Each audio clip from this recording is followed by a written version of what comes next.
Me and the lads have had a meeting in the bar and decided that it's first-class family entertainment, but if it goes on beyond 10:30, it's self-indulgent. Pass it on. I'm on my own tonight. Don't mind if I join you. Hello, Birdroot. Where's Higgs? I'm standing in. Where's Higgs? Every time. What? It is as if we only existed one at a time, combining to achieve continuity. I keep space warm for Higgs. My presence defines his absence confirms my presence. His presence precludes mine. When Higgs and I walk down this aisle together to claim our common seat, the oceans will fall into the sky and the trees will hang with fishes. Where's Higgs? The very sight of me with a complimentary ticket is enough. The streets are impassable tonight. The country is rising and the cry goes up from hill to hill. Where is Higgs? Perhaps he's dead at last, or trapped in a lift somewhere, or succumbed to amnesia, wandering the land with his turnips stuffed with ticket stubs. Yes, well, I didn't bring Myrtle tonight. Not exactly her cup of tea, I thought, tonight. Over her head, you mean? Well, no, it's sort of a thriller, isn't it? Is it? Yeah, a who killed sort of thing. No one will leave the house. I suppose so, underneath. Underneath? It's a who done it, man. Look at it. Has it started yet? Yes. Are you sure? It's a pause. You can't start with a pause. If you want my opinion, there's total panic back there. Where's Higgs tonight, then? It will follow me to the grave and become my epitaph. Here lies Moon the second string. Where's Higgs? Sometimes I dream of revolution, a bloody coup d'etat by the second rank. Troops of actors slaughtered by their understudies. Magicians sawn in half by indefatigably smiling glamour girls. Cricket teams wiped out by marauding bands of 12th men. Magicians die on provincial stages, robbed of their feats by mutely triumphant stooges. And march, an army of assistants and deputies, the seconds in command, the runners-up, the right-hand men, storming the palace gates, wherein the second son has already mounted the throne, having committed regicide with a croquet mallet. Stand-ins of the world, stand up! Sometimes I dream of Higgs. Yes, have a chocolate. What kind? Black magic. No. I'll give you a tip then. Watch the girl. You think she did it? No, the girl. Watch her. What girl? You won't know her. I'll give you a nudge. You know her, do you? What's that supposed to mean? Beg your pardon?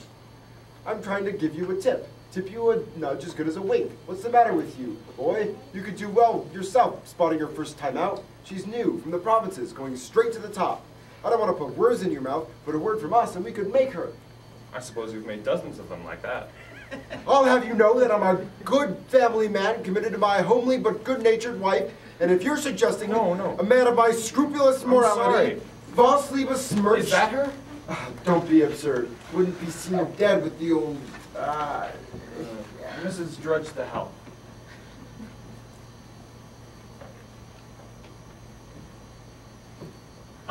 We interrupt our program for a special police message.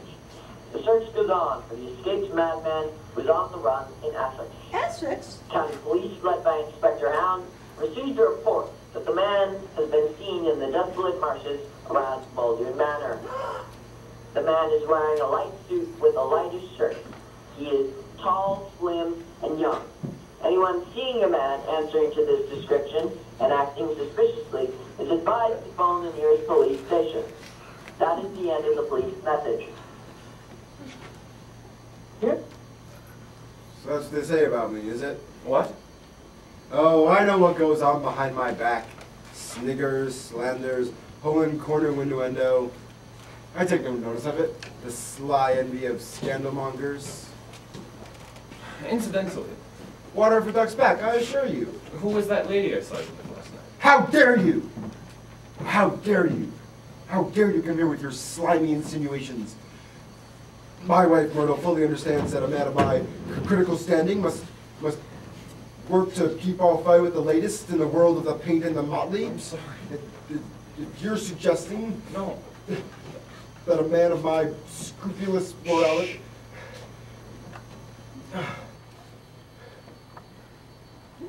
My wife, Myrtle, understands fully, and I've done nothing wrong.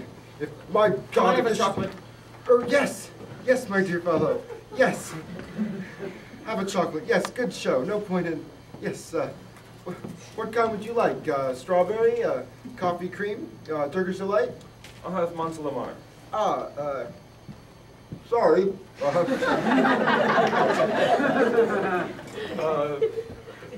Gooseberry fondue? Nectarine cluster? Pistachio fudge? Hickory nut praline? Chateau Neuf de Pop 55 Cracknell? Afraid not. Caramel? Yeah, sorry. Incidentally, old chap, I'd prefer if you didn't mention, you know how these things get about. What? The fact is, Myrtle simply doesn't like the theater. Ring, ring, ring. Ring, ring, ring. This is the drawing room of Lady Muldoon's country estate one morning in early June. Hello, this is the drawing... Well, who did you wish to speak to? I'm afraid there's no one of that name here. This is all very mysterious, but I'm sure it's leading to something. Well, I hope nothing is amiss, for we, that is Lady Muldoon and her guests, are quite cut off from the rest of the world, including Magnus, the wheelchair-ridden half-brother of her ladyship's husband, Lord Albert Muldoon, who went for a walk along the cliffs 10 years ago and was never seen again. Derivative, of course. But quite sound. Well, if a stranger should enter our midst, which I very much doubt, I shall tell him you called. Goodbye.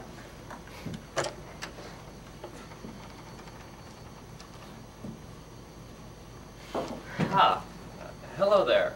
I'm Simon Gascon. I hope you don't mind. The door was open, so I wandered in. I'm a friend of Lady Muldoon, the lady of the house, having made her acquaintance through a mutual friend, Felicity Cunningham, shortly after moving into this neighborhood just the other day. I'm Mrs. Drudge.